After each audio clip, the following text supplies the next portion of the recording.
My name is Nokomis, and I am 82 years old. The winters have grown quieter now, and the walls of this house whisper only to me. Sometimes, when the wind slips through the cracks of my old wooden porch, I imagine it's carrying the sound of his laughter, the one I tried to forget for 50 long years. But how do you forget the person who once carried your heart like it was made of glass?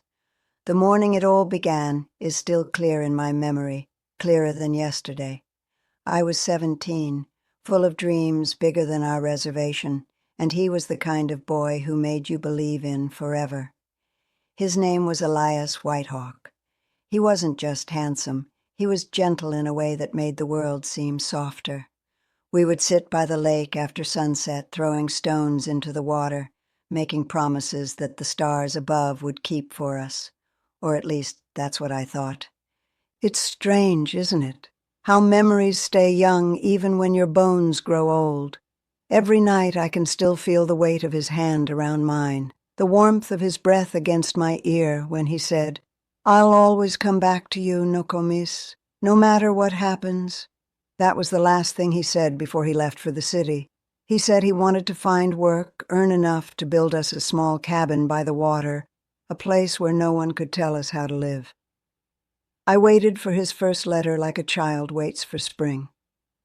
Every day I walked to the post office, the same dusty road, the same wooden door that creaked with hope, and every day I came back with empty hands. My mother said I was foolish. Men forget, Nokomis. They always forget when the world opens to them. But I didn't believe her. I couldn't. Not Elias. Weeks turned into months, and then the rumors began.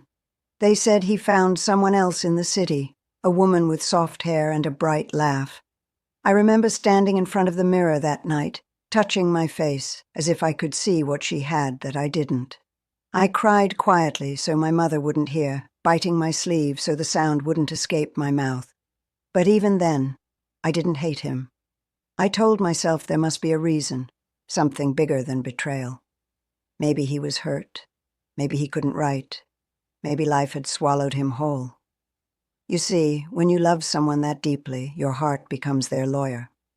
It defends them, even when the evidence is clear. Years passed.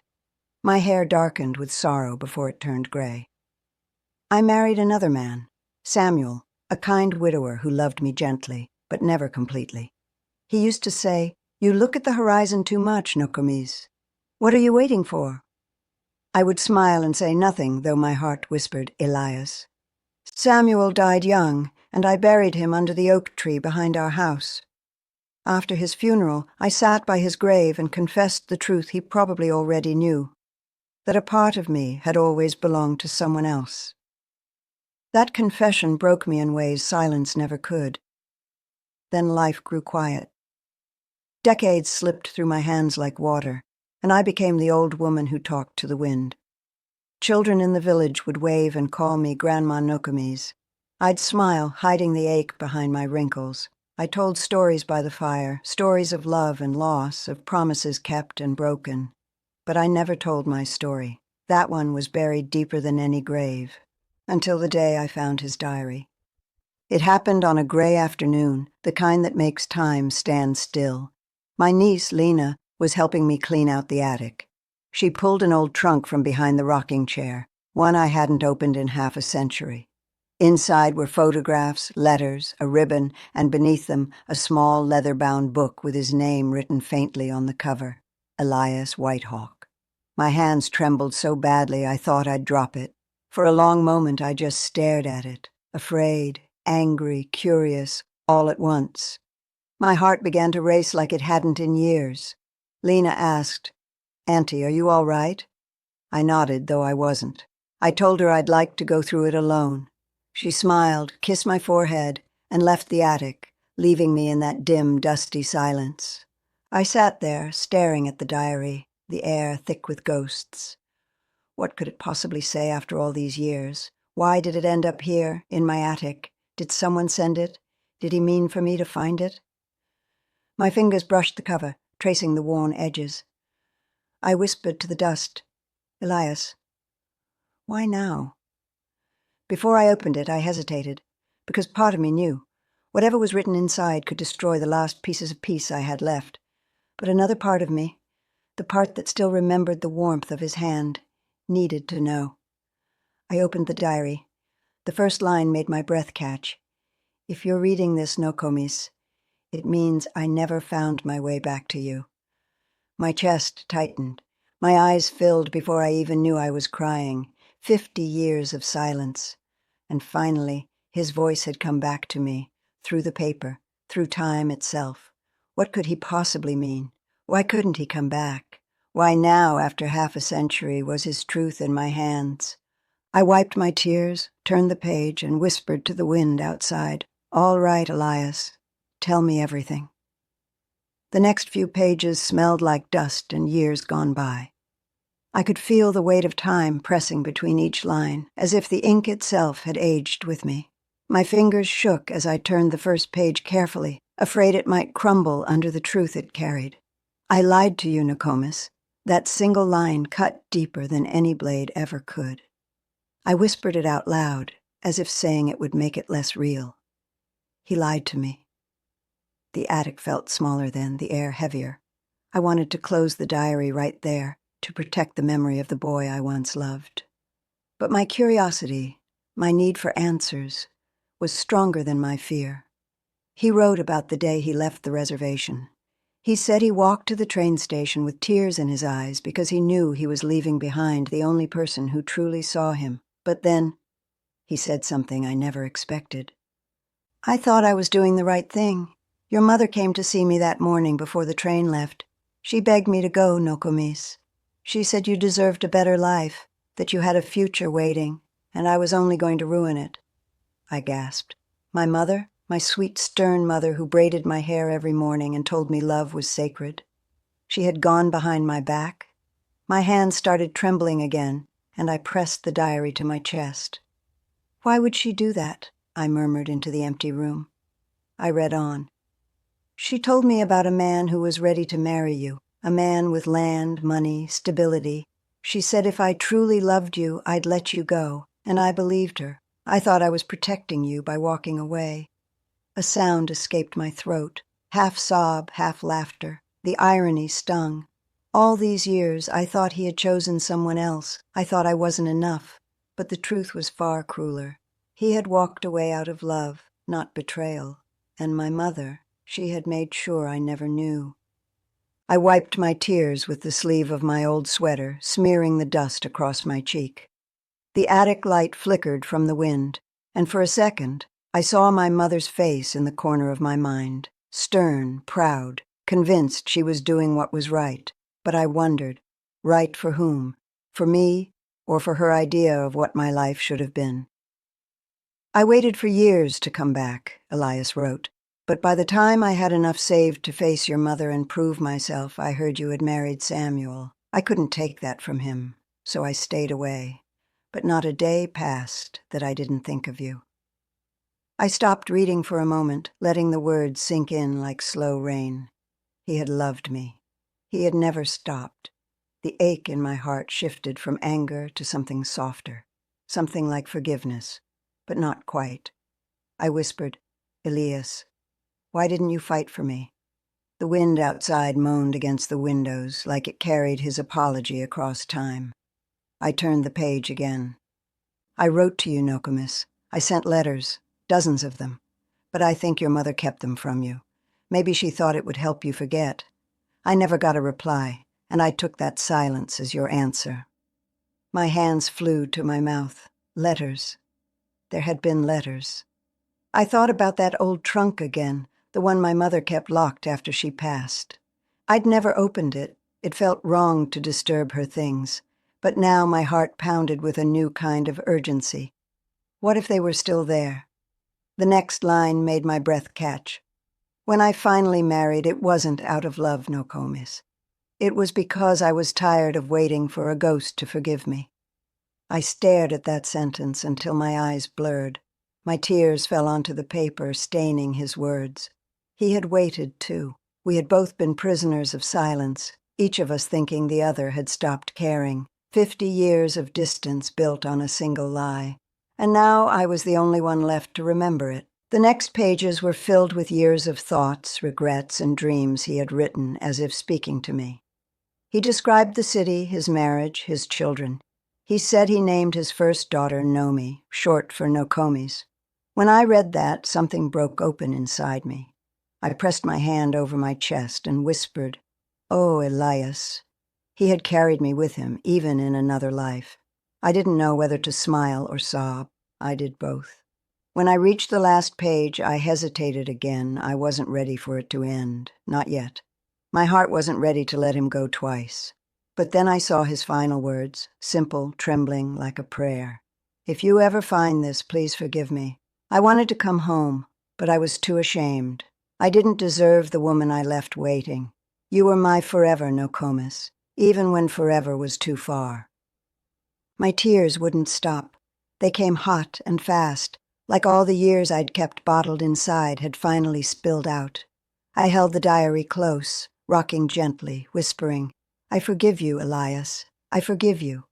The attic creaked around me, the wind brushing against the window pane like a gentle hand. I closed my eyes and imagined him standing there, young, smiling, waiting for me by that lake again. After all these years, I finally had my answer. But one question still lingered. If my mother had truly hidden those letters, what else had she taken from me? I wiped my eyes and whispered to myself, "Tomorrow, I'll open her trunk." And with that, I closed the diary, holding it to my heart like a piece of my soul had finally come home. I didn't sleep that night. The wind outside whispered like it knew what waited for me in the morning. I sat by the window, the old diary clutched against my chest, watching the shadows of branches dance across the wall. Elias's words echoed in my mind. Letters, forgiveness, forever was too far. By dawn, I made up my mind. My knees ached, my breath was slow, but something inside me, something young, almost forgotten, pushed me forward. I lit a small lamp and made my way to the old cedar trunk at the end of my bed. It was my mother's. I hadn't touched it since she passed away 30 years ago. The brass latch was stiff, worn by time, and for a moment I hesitated. I whispered softly, "Mama, if you're listening, please forgive me, but I need to know the truth." When I lifted the lid, a wave of dust and old lavender filled the air. The scent hit me like a memory. Sunday mornings, her humming while braiding my hair, her steady hands sewing my dresses by candlelight. But beneath those memories, something darker stirred. Inside were folded quilts, old family photographs, and at the very bottom a small wooden box wrapped in a faded handkerchief. My hands trembled as I unwrapped it. The cloth fell away, and there it was, a bundle of yellowed envelopes, tied with a thin piece of frayed string. My breath caught in my throat. My heart beat so hard I thought it might burst. The handwriting on the top envelope was unmistakable. Elias Whitehawk. "Oh, Mama," I whispered, tears pooling in my eyes. "You really did keep them." I untied the string carefully, like I was touching something sacred. There must have been 20 letters, maybe more, each one marked with dates stretching across years from 1962 to 1969. 7 years, 7 years of words meant for me that never found their way into my hands. I opened the first one. The paper was fragile, the ink faded, but his voice was clear as ever. "My dearest Nokomis, it's been 3 months since I left, and I miss you every sunrise. I found work at a mill in the city. It's hard, but when I think of you, I find strength. Tell your mother I'll return soon, and I'll make her proud." I pressed the letter to my lips. My tears fell softly onto the paper. All those nights I sat waiting for nothing. He had been writing. He had been loving me from afar while I believed he'd forgotten. I opened another. "They told me you're engaged to Samuel. I don't believe it. I can't. Tell me it isn't true. Tell me I haven't lost you." My body shook as I read. That must have been the year my mother arranged my marriage. I remembered her words so clearly that night. "This is what's best for you, Nokomis. You'll thank me one day." But I never did. I went to my wedding with a broken heart and a smile I didn't feel. The next letters were filled with hope, pain, then resignation. I don't blame you. I hope he treats you kindly. I just want you to be happy. Your silence hurts, but maybe it's what I deserve. I still dream of you by the lake. I can almost hear you laugh. By the last one, his words were faint, like a voice fading in the distance. I'm leaving this place soon, maybe for good. I can't stay where every street reminds me of you. If life ever brings you these letters, know that I never stopped loving you. You were my home, Nokomis. When I finished, the room spun. I clutched the letters to my chest and wept. For him, for me, for the years stolen by silence. I thought I'd feel anger toward my mother, but what I felt was something else. Sorrow, deep and heavy. She wasn't cruel. She was afraid of losing me to a man she didn't trust, afraid of a life she thought would break me. In trying to protect me, she built a wall that trapped us both. I sat there until the morning light crept across the floor, touching the letters like it too, wanted to read them. I whispered, Elias, I found them. I found everything. And then, something happened I'll never forget. As I gathered the letters, a small folded note fell from the bottom of the box, not from Elias, but from my mother. The handwriting was hers, neat and careful.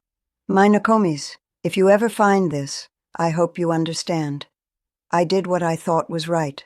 He loved you, I know, but love doesn't always fill an empty stomach. I couldn't watch you struggle like I did. Forgive me, my child. One day you'll see I meant no harm. I couldn't breathe. For a long time I just sat there holding that note. The tears that came then were not the sharp kind.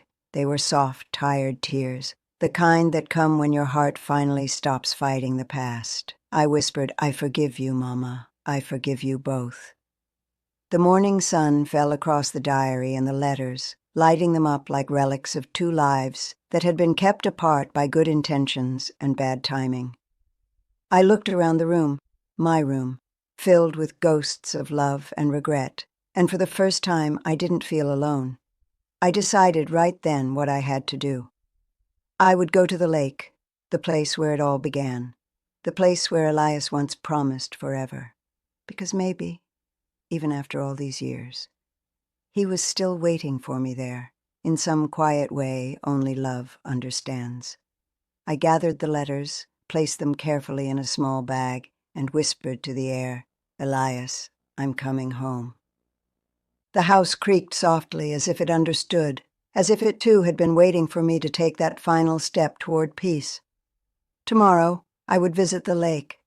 Tomorrow I would say goodbye, not to him, but to the silence.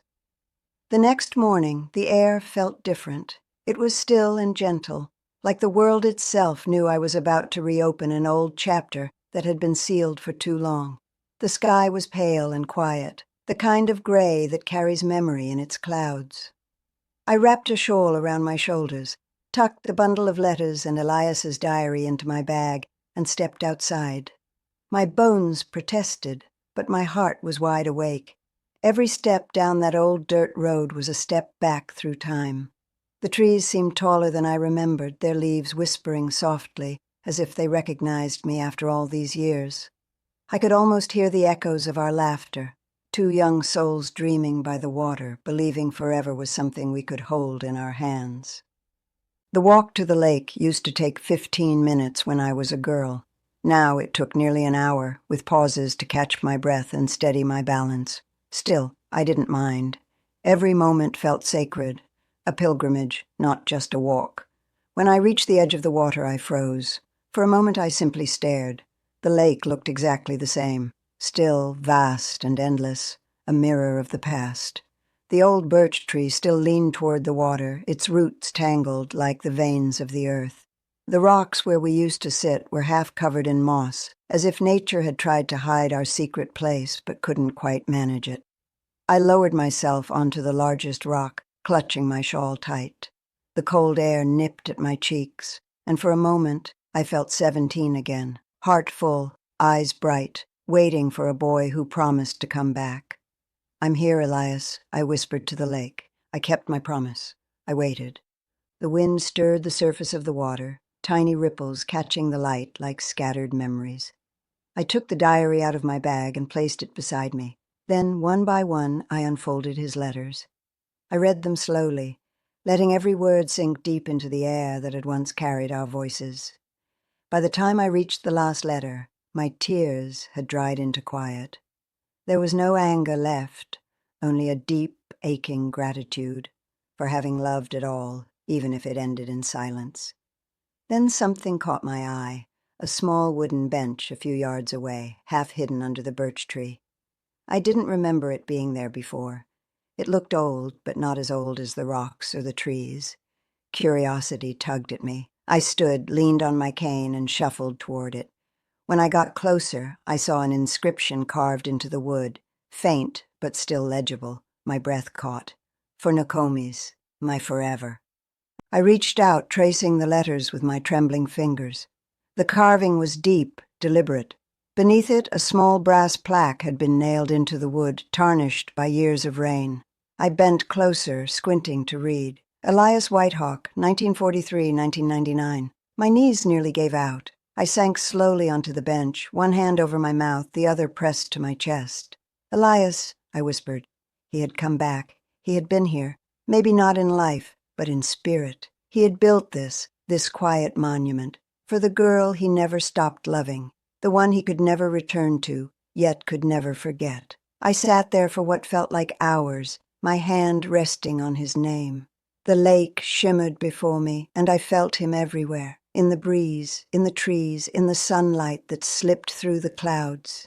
And then I noticed something else. Tucked beneath the bench, wrapped carefully in a waxed cloth, was a small tin box. My heart skipped. I reached for it, my fingers clumsy, my breath shaky.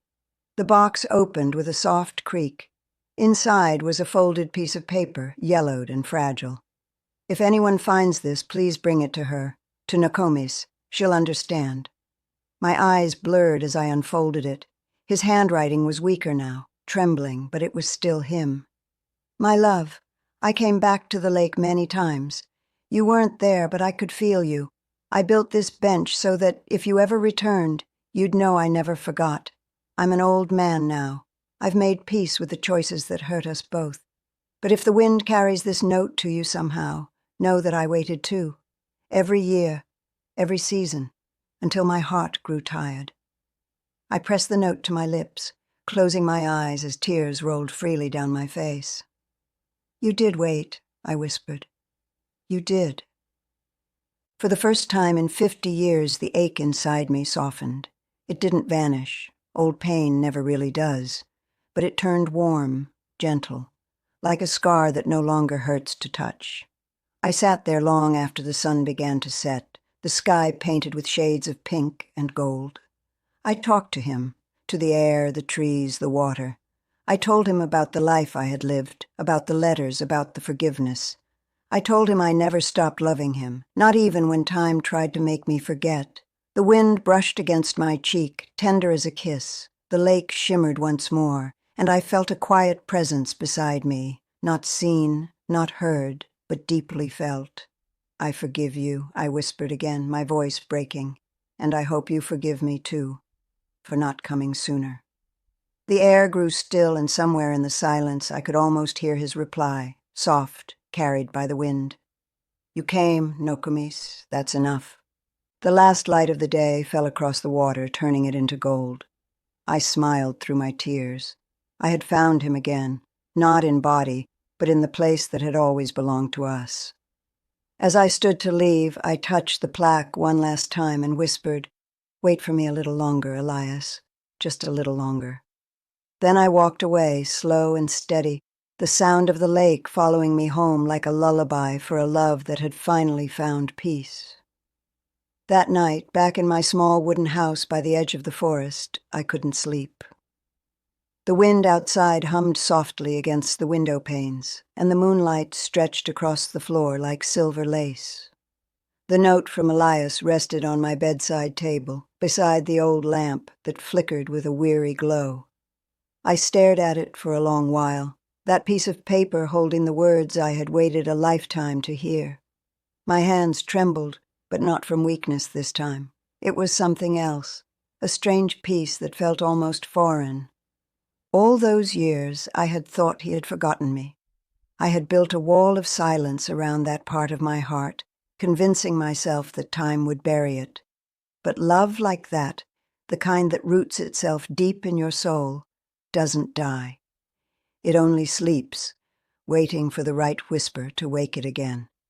I rose from bed and made my way to the small writing desk near the window. The chair creaked as I sat.